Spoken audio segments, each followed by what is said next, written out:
السلام عليكم ورحمة الله وبركاته. نحمده ونصلي على رسوله الكريم وعلى آله وصحبه أجمعين ونحن معهم برحمتك يا أرحم الراحمين. رب يسر ولا تعسر وتمم بالخير وبك نستعين يا فتاح يا فتاح يا فتاح.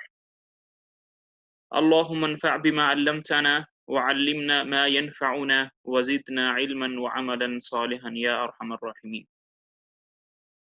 आप सबका बहुत-बहुत शुक्रिया। अल्लाह पाक आपको जज़ाए खैर अता फ़रमाए कि आप लोगों ने तफ़सीर की इस क्लास के लिए वक़्त निकाला। अल्लाह ताला मुझे और आपको अपने कुरान की फ़हम नसीब फ़रमाए, उस पर अमल करना नसीब फ़रमाए और उसको आगे फैलाने की तौफ़ीक दे। आज इंशाअल्लाह अल्लाह पाक की तौफ़ीक से सूरतुल फ़ील के तर्जुमे को और मानी को देखेंगे। उसके बाद सूरतुल हुमज़ा उसको देखेंगे इंशाअल्लाह अगर वक़्त मिला तो। तो सबसे पहले देखते हैं सूरतुल फ़ील। أعوذ بالله من الشيطان الرجيم. بسم الله الرحمن الرحيم. ألم تر كيف فعل ربك بأصحاب الفيل؟ ألم يجعل كيدهم في تضليل وأرسل عليهم طيرا أبابيل ترميهم بحجارة من سجيل فجعلهم كعصف مأكول.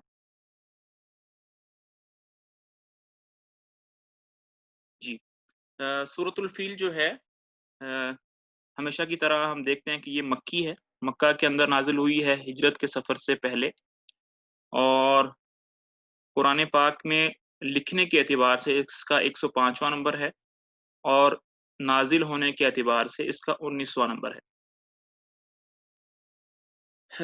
सूरतुल फ़ील फ़ील जो है वो हाथी को कहते हैं। अरबी ज़ुबान में हाथी को फ़ील कहते हैं। इस सूरत का नाम फ़ील इसलिए रखा गया क्योंकि इस यहाँ पर फ़ील का लफ़्ज़ आया है, तो इसलिए इसको सूरतुल फ़ील कहते हैं।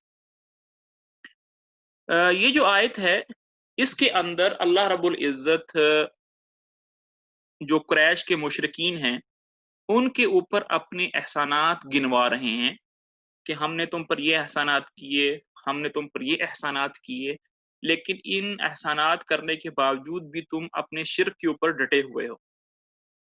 तुम एहसान फरामोश हो। पिछली जो सूरत हमने पढ़ी थी पिछले हफ़्ते सूरत कुरैश के अंदर, उसमें अल्लाह ताला ने अपने जो एहसानात कुरैश पर गिनवाए थे, वो ये थे कि अल्लाह ताला ने तुम्हें भूख के वक़्त खाना दिया और खौफ के वक़्त तुम्हें अमन दिया। ये जो आयत है, इसके अंदर अल्लाह ताला एक ऐसे वाक़ये और हादिसे की तरफ इशारा फ़रमा रहे हैं, जो अल्लाह ताला ने जिसमें अल्लाह ताला की नुसरत कुरैश के साथ थी और वो अभी इंशाअल्लाह उसकी तफ़सील देखेंगे। तो ये सूरत है और इससे जो पिछली सूरत हमने पढ़ ली है, दोनों का आपस में ये रब्त है कि अल्लाह ताला दोनों सूरतों में इसके एहसानात गिनवा रहे हैं। इसके मानी देखने से पहले और इसका तर्जुमा देखने से पहले हम वो वाक़या जो हुआ था हाथियों का, उसका नहायत ही मुख्तसरन उसको देख लेते हैं, ताकि एक तरह हमें उसका पस-ए-मंज़र समझ में आ जाए। अगर वो पस-ए-मंज़र हमें समझ में आ जाएगा, तो फिर हमें इस सूरत की जो तफ़सीर है और तर्जुमा है, वो समझ में आना आसान हो जाएगा। ये जो हाथी वालों का वाक़या है, ये आप सल्लल्लाहु अलैहि वसल्लम की पैदाइश से 55 रोज़ पहले वाक़या हुआ था। और हुआ कुछ इस तरह था कि यमन के अंदर, यमन का जो कैपिटल है, आज भी वो सनआ उसका नाम है शहर का। उसके अंदर अबरहा नामी एक बादशाह था, एक गवर्नर था, जो कि नजाशी की तरफ से तय था। मज़हब के एतबार से ये लोग ईसाई थे। तो जब देखा कि लोग जो हैं वो हज करने के लिए मक्का का रुख करते हैं, तो अब्रहा ने ये सोचा कि ऐसा करते हैं कि एक खूबसूरत आलीशान कनीसा जो है, وہ ہم یمن کے شہر صنعاء کے اندر تعمیر کرتے ہیں تاکہ لوگ جو ہیں وہ حج کرنے کے لیے مکہ کا رخ نہ کریں بلکہ صنعاء کا رخ کریں۔ تو اسی غرض کے لیے اس نے ایک بہت ہی عالیشان خوبصورت ایک کنیسہ تعمیر کروایا۔ جس طرح مسلمانوں کی عبادت کی جگہ کو مسجد کہتے ہیں، عیسائی لوگ اپنی عبادت گاہ کو کنیسہ بولتے ہیں۔ تو انہوں نے کنیسہ تعمیر کیا جس کو قدیس کا نام دیا گیا، اور یہ اتنا عالیشان تھا، بلند تھا کہ تفاسیر اور تاریخ کی کتابوں میں آتا ہے کہ اگر کوئی آدمی اس کو دیکھنا چاہتا تھا، اس کی بلندی، تو اس کی جو ٹوپی تھی سر پر وہ گر جاتی تھی، یہاں تک لکھا ہوا ہے۔ تو جب وہ تعمیر ہو گیا تو انہوں نے اس کی طرف دعوت دینا شروع کر دی لوگوں کو، تو جو قریش کے لوگ تھے ان کو غصہ آنا شروع ہو گیا۔ تو ہوا کیا کہ بنی کنانا جو ایک قبیلہ ہے، اس کا ایک آدمی اس کنیسے میں گیا اور وہاں جا کر اس نے پاخانہ کر دیا اس کنیسہ کے اندر۔ اور جب وہاں کے جو رکھوالی کرنے والے تھے، صفائی ستھرائی کرنے والے تھے، ان کو جب پتہ چلا، انہوں نے ابرہہ کو بتایا، تو ابرہہ جو ہے اس کو غصہ آ گیا اور اس نے بیت اللہ کو گرانے کا، اس کو ہدم کرنے کا فیصلہ کر لیا۔ بعض کتابوں کے اندر یہ لکھا آتا ہے کہ کچھ نوجوان تھے، انہوں نے کنیسہ کے قریب آگ جلائی ہوئی تھی، اور اس دن ہوا بہت زیادہ تیز چل رہی تھی۔ ہوا کے تیز ہو جانے کی وجہ سے وہ آگ کنیسہ کو جا لگی اور وہ جو کنیسہ تھا وہ جل کر راکھ ہو گیا۔ یہ دو سبب بیان کیے گئے ہیں۔ غرض جب اس کو بہت زیادہ غصہ آ گیا ابرہہ کو، تو اس نے ایک بہت زیادہ بڑا لشکر تیار کیا اور اپنے ساتھ کچھ ہاتھی بھی لے لیے۔ 8 9 10 11 12 یہاں تک ان کے پاس ہاتھی تھے، اور جو سب سے بڑا ان کا ہاتھی تھا جو کہ ابرہہ کے پاس تھا، اس کا نام محمود تھا۔ ہاتھی کا بڑا ایک روب ہوتا تھا اس زمانے کے اندر، کیونکہ جو لوگ ہوتے تھے جب جنگیں لڑتے تھے تو وہ اپنے اپنے قلعوں کے اندر چھپ جاتے تھے، باہر سے دروازے بند کر لیتے تھے، اور جو قلعے ہوتے تھے اس کی دیواریں بہت موٹی ہوتی تھیں اور اونچی ہوتی تھیں۔ تو ہاتھی کا کیا کام ہوتا تھا، وہ اس طرح کرتے تھے کہ لوہے کی کچھ زنجیریں لیتے تھے، اس کا ایک سرا جو ہے وہ ہاتھی کے گردن کے ارد گرد باندھتے تھے، اور دوسرا جو اس کا سرا تھا وہ دیواروں کے ساتھ، دروازوں کے ساتھ باندھ دیتے تھے، اور پھر ہاتھی جب زور لگاتے تھے تو دروازے اور دیواریں جو تھیں وہ گر جاتی تھیں۔ اب یہ لشکر لے کر صنعاء سے مکہ کی طرف روانہ ہوا۔ راستے میں جتنے بھی قبیلے تھے جو کہ بیت اللہ کی حمایت میں تھے، انہوں کو جب پتہ چلا کہ فلاں آدمی بیت اللہ کو گرانے کے لیے جا رہا ہے، تو انہوں نے راستے میں ابرہہ سے لڑائی کی، جنگ لڑی، لیکن ابرہہ جو تھا ان کو شکست دیتا دیتا آگے بڑھتا گیا، یہاں تک کہ طائف جو کہ مکہ کے قریب شہر ہے طائف، وہاں پہنچ گیا۔ جب وہاں پہنچا تو طائف میں بنو ثقیف ایک قبیلہ ہے، وہاں جا کر اس نے قیام کیا۔ بنو ثقیف والے جو تھے وہ ابرہہ کے حق میں تھے، تو انہوں نے ایک رہبر ان کو دیا، کیونکہ پرانے زمانوں کے اندر لوگوں کو راستے معلوم کرنے کے لیے رہبر کی ضرورت ہوتی تھی۔ ایک قبیلے سے، ایک شہر سے دوسرے شہر تک جانے کے لیے وہ رہبر ساتھ لیتے تھے۔ جب وہ رہبر ان کو دوسرے شہر تک پہنچا آتا تھا تو وہاں سے وہ رہبر واپس آتا تھا، پھر اگلے شہر سے نیا رہبر اس کو لے لیتے تھے، اس پر وہ کچھ اجرت وغیرہ بھی مقرر کرتے تھے۔ تو ابا رغال ایک آدمی تھا، ابو رغال، وہ رہبر انہوں نے لیا، اور مکہ کے قریب ایک مغمس شہر ہے، وہاں آ کر جب وہ پہنچے تو مکہ کے لوگوں کے اونٹ وغیرہ وہاں باہر چر رہے تھے، تو انہوں نے ایک رات حملہ کیا اور وہ جو مکہ والوں کے اونٹ تھے وہ اپنے قبضہ کے اندر لے لیے۔ وہ جو اونٹ اپنے قبضے میں لیے، اس میں سے 200 اونٹ وہ عبد المطلب کے تھے، جو کہ آپ صلی اللہ علیہ وسلم کے دادا تھے۔ عبد المطلب جو تھے وہ بہت ان کی عزت تھی وہاں مکہ کے اندر، وہ بہت خوبصورت تھے، باعروب تھے، بڑے عقل مند دانش مند تھے، تو لوگ ان کی بڑی عزت اور قدر کرتے تھے۔ تو جب अब्दुल मुत्तालिब को पता चला कि मेरे 200 ऊँट जो हैं वो अबरहा के लोगों ने पकड़ लिए हैं, तो अब्दुल मुत्तालिब अबरहा से बातचीत करने के लिए तशरीफ़ ले गए और वहाँ जाकर अबरहा जो है जब देखा कि यह एक खूबसूरत आदमी है, जो कि अक्ल से, शक्ल से बहुत अच्छा लग रहा है, तो अबरहा जो है वो अपने तख्त से नीचे उतर कर तशरीफ़ लाया, नीचे उतरा उसकी उनकी इज़्ज़त अफ़ज़ाई करने के लिए। तो उनके दरमियान बातचीत हुई जो बहुत मशहूर है कि अब्दुल मुत्तालिब ने कहा कि मुझे अपने बैतुल्लाह से कोई गर्ज़ नहीं है, उसका एक रब है, वो उसकी खुद ही हिफ़ाज़त कर रहेगा। मैं जो हूँ वो ऊँटों का मालिक हूँ, सिर्फ़ ऊँट लेने के लिए आया हूँ। तो अबरहा ने उनके 200 ऊँट वापस कर दिए। वापस करने के बाद अब्दुल मुत्तलिब जो थे वो बैतुल्लाह के अंदर तशरीफ़ ले गए। वहाँ जाकर उन्होंने गिड़गिड़ाकर दुआएँ की और दुआएँ करने के बाद पूरे मक्का वालों को लेकर मक्का खाली कर दिया और पहाड़ों में ऊपर जगह पर चढ़ गए। उसके बाद अबरहा ने बैतुल्लाह को गिराने के लिए लश्कर को दोबारा तैयार किया, दोबारा खड़े हुए चले। उसका जो हाथी था महमूद, वो उसका माजरा ये हुआ कि जब उसको बैतुल्लाह की तरफ चलाते थे तो वो बैठ जाता था। जब उसको पीछे की तरफ चलाते थे तो वो दौड़ता था। मक्का की तरफ जो डायरेक्शन थी उसको छोड़कर बाकी जो 3 डायरेक्शनें हैं अ, उसकी तरफ वो भागता था, लेकिन मक्का की तरफ नहीं भागता था क्योंकि अल्लाह ताला ने उसको रोक दिया था। इसी असना में समुंदर की जानिब से आजकल वो जद्दा बनता है, जद्दा की शहर की तरफ से, मगरिब की तरफ से अल्लाह ताला ने कुछ परिंदे जो हैं वो भेज दिए। हर परिंदे के पास 3 कंकरियाँ थीं, 1 उसकी चोंच में और 2 उसकी 2 उसके पाँव में। और किताबों में आता है कि जैसे चना होता है ना, छोटा चना या दाल का एक टुकड़ा, उस जैसे बारीक-बारीक पत्थर थे, कंकरियाँ थीं।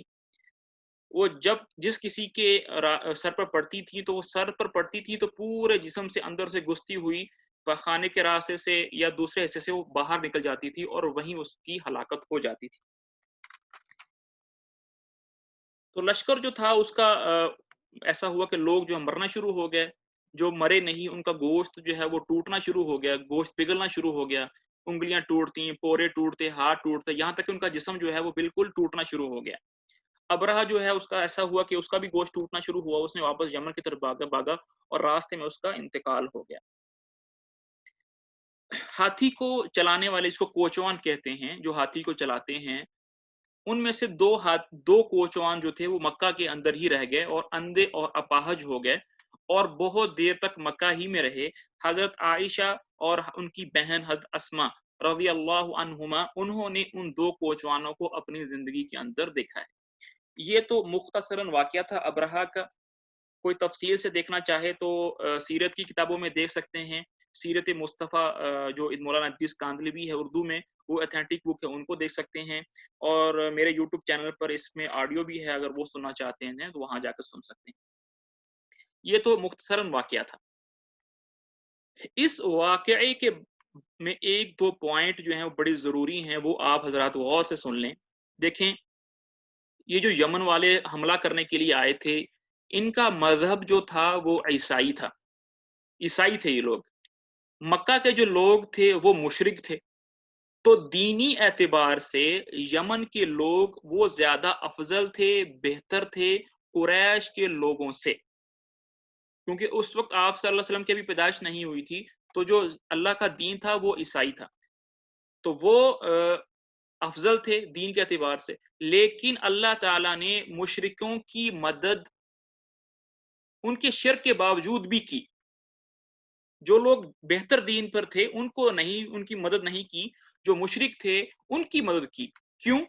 क्योंकि अल्लाह ताला दिखाना चाहते थे कि जो भी आदमी मेरे घर के साथ कोई तारुज़ करेगा, कोई छेड़-छाड़ करेगा, उसका ऐसा ही अंजाम होगा जैसा कि अबरहा के लश्कर का अंजाम हुआ। दूसरी बात जो करनी है वो ये है, देखें एक होता है मोजिज़ा। मुअजिज़ा कहते हैं ऐसी चीज़ को जो फ़ितरत के खिलाफ होती है और हर एक को आजिज़ कर देती है, उस जैसा रोज़-रोज़ नहीं होता। जैसा कि आग का गुलज़ार बन जाना ये नहीं होता, ये फ़ितरत के खिलाफ है, तो ये मुअजिज़ा होता है। नबूवत के बाद जो ऐसे वाक़यात होते हैं, जो फ़ितरत के खिलाफ होते हैं, जो आदत के खिलाफ होते हैं, उसको मुअजिज़ा कहते हैं। नबूवत से पहले पहले जो ऐसे वाकयात जो फितरत के खिलाफ होते हैं उसको इरहासात बोलते हैं। इरहासात, इरहासात और मोजज़ात में सिर्फ यही फ़र्क है कि इरहासात नबूवत से पहले होते हैं, मोजज़ात जो हैं वो नबूवत मिल जाने के बाद होते हैं। ये जो हाथी वालों का वाक़या है, ये नबी सल्लल्लाहु अलैहि वसल्लम की नबूवत के लिए एक इरहास था कि नबी कोई कि इस वाक़ये के बाद कोई और चीज़ होने वाली है। तो ये तो कुछ पस मंज़र था। अभी हम अपनी सूरत की तरफ चलते हैं। तो बिस्मिल्लाहिर्रहमानिर्रहीम, शुरू अल्लाह के नाम से जो सब पर मेहरबान है और निहायत मेहरबान है। जी, सबसे पहले है आ। आ का मतलब होता है क्या? लम, लम हमने पढ़ा है लम, ला, मा, इसका मतलब होता है नहीं। क्या नहीं? तरा, तरा का मतलब होता है देखा, तुमने देखा। क्या तुमने नहीं देखा? किससे खिताब हो रहा है? अल्लाह ताला आप सल्लल्लाहु अलैहि वसल्लम से खिताब कर रहे हैं और उनकी वसात से पूरी उम्मत के साथ खिताब कर रहे हैं कि ए मुखातिब, ए नबी जी, क्या तुमने नहीं देखा? कैफा, कैसे? कैफा का मतलब होता है कैसे। फ़अला, किया, फ़अला किया।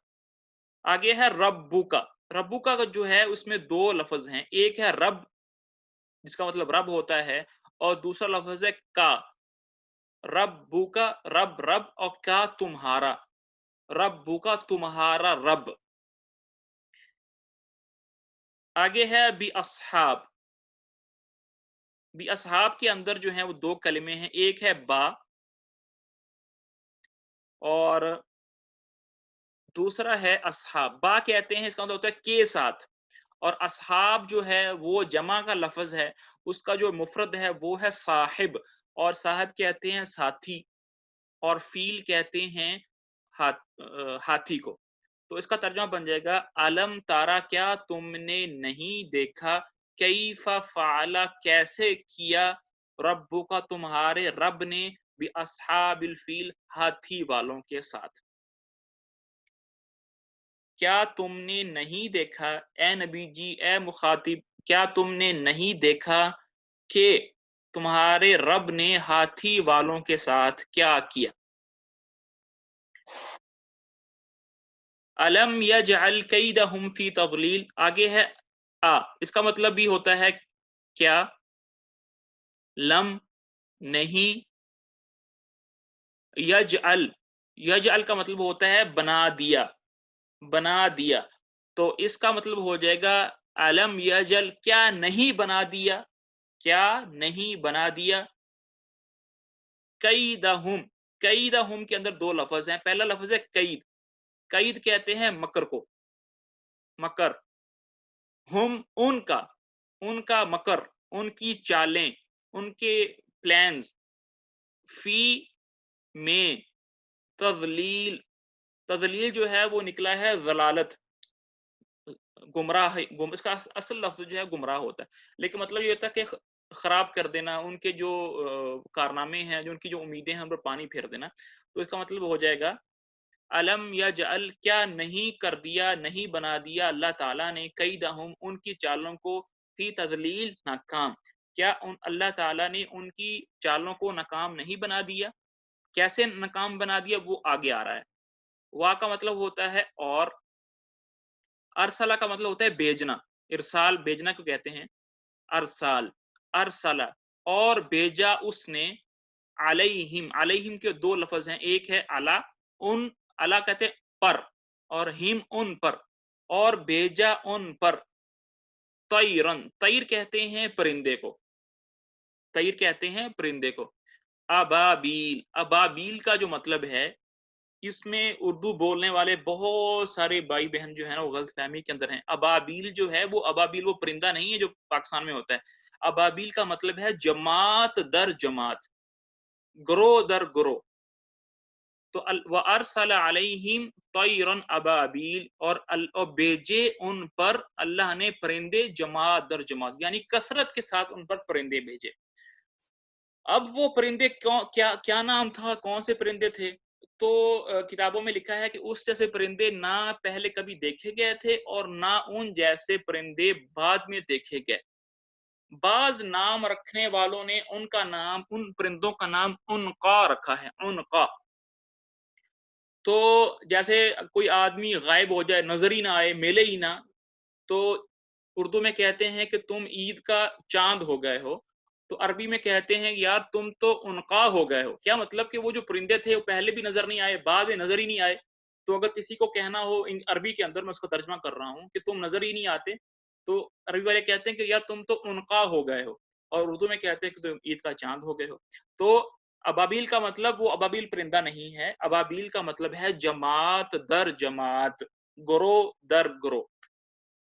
तो व अरसल अलैहिम तैरन अबाबील, और भेजे उन पर परिंदे जमात दर जमात। अब वो परिंदे क्या करते थे? तरमीहिम, तरमीम के अंदर 2 लफ़्ज़ हैं। पहला लफ़्ज़ है तरमी, तरमी का मतलब होता है फेंकना, तरमी फेंकना, हिम उन पर, वो परिंदे फेंकते थे उन पर, हाथी वालों पर, बिहिजारा, हिजारा जो है ये हजर, पत्थर को कहते हैं, मिन से, और सिज्जील, सिज्जील जो है वो कहते हैं पक्की हुई मिट्टी, सख्त मिट्टी, पत्थर। तो वो परिंदे उन पर फेंकते थे पक्की मिट्टी के पत्थर, यानी कि सख्त पत्थर उन पर भेजते थे। जब उन पर पत्थर फेंके उन परिंदों ने, उसका रिजल्ट क्या निकला? पस, तो जाअला, बना दिया, हुम उनको, काफ, काफ का मतलब होता है की तरह, की तरह। आस्फ, आस्फ कहते हैं चारा, भूसा, वो चीजें जो जानवर के खाने के काम आती हैं। माकूल कहते हैं खाया हुआ, खाने के बाद, चबाने के बाद जो चीज निकलती है वो माकूल होती है, माकूल खाया, उसको खा लिया गया है। तो फजअलहुम, तो अल्लाह ताला ने उनको बना दिया खाए खाए हुए भूसे की तरह। अब इसके 2 मतलब निकलते हैं कि वाक़ई वो भूसा बन गए थे। एक तफ़सीर तो यही है कि जब उनका गोश्त टूटना-फूटना शुरू हो गया था, उनके जो उँगली के पोरे उतरना शुरू हो गए थे, तो वो बिल्कुल कमज़ोर हो गए थे, बिल्कुल ऐसे लग रहे थे जैसा कि कोई चीज़ खाकर फेंकी होती है।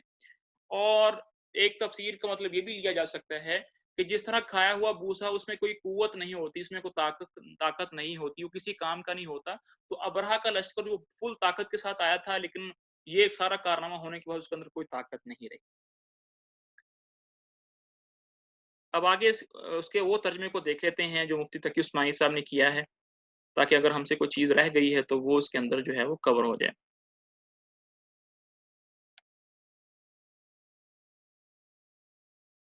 अल्लाहु अकबर, ला इलाहा इल्लल्लाह। जी, शुरू अल्लाह के नाम से जो सब पर मेहरबान है, बहुत मेहरबान है।